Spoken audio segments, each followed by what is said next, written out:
Thanks. Picasso. It's Thursday. No one ever complained about Picasso not inventing new colors. He just used the colors that already existed and made works of art that no one had ever seen before. Same goes for F. Scott Fitzgerald. He didn't invent any new words. He used the same 26 letters of the English alphabet to create works that changed people's lives. Same thing goes for Frank Gehry, the architect. He didn't invent concrete or titanium, but he made things with materials that other architects had, but he made things that people had never seen before.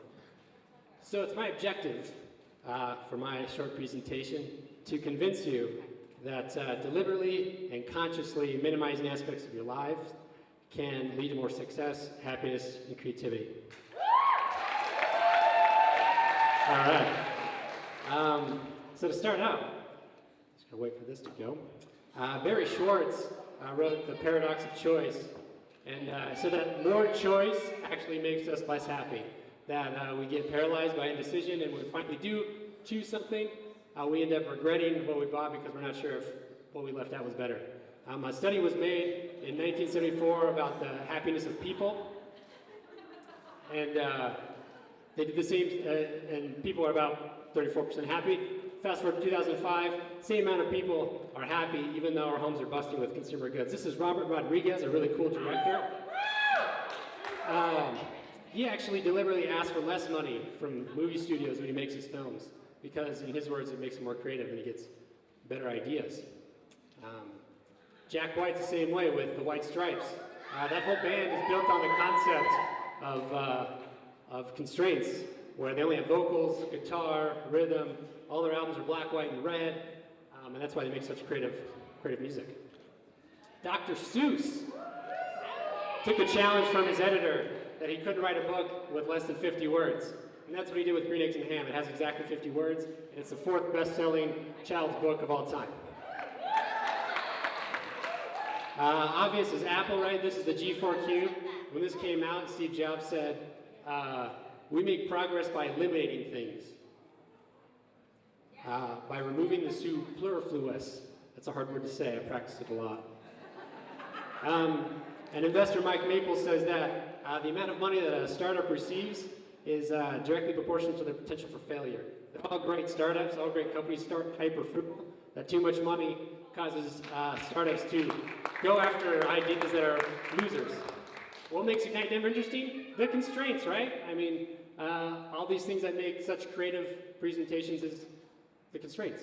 So scientists have actually pinpointed the part of the brain that causes epiphanies.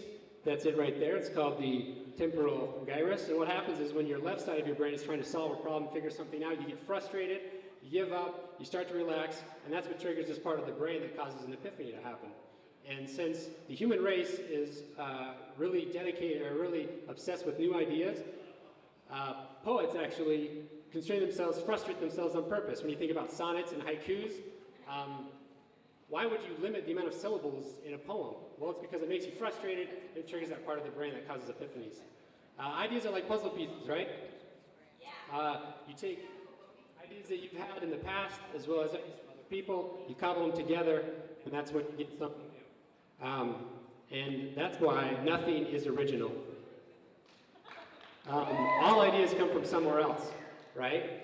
And when you realize that, you can embrace your influences and go after combining ideas. And you realize it's the Indian, not the arrow. That there's no shortage of experts and companies that want to sell you stuff because you're not ready yet.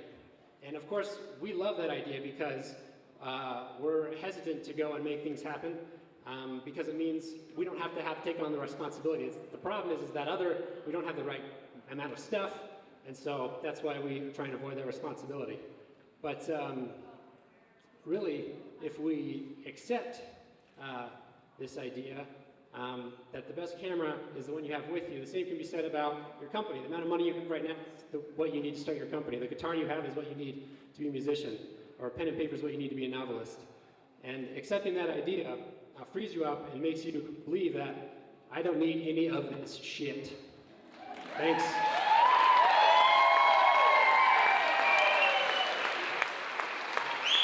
Oh, yeah. Zach Olsen.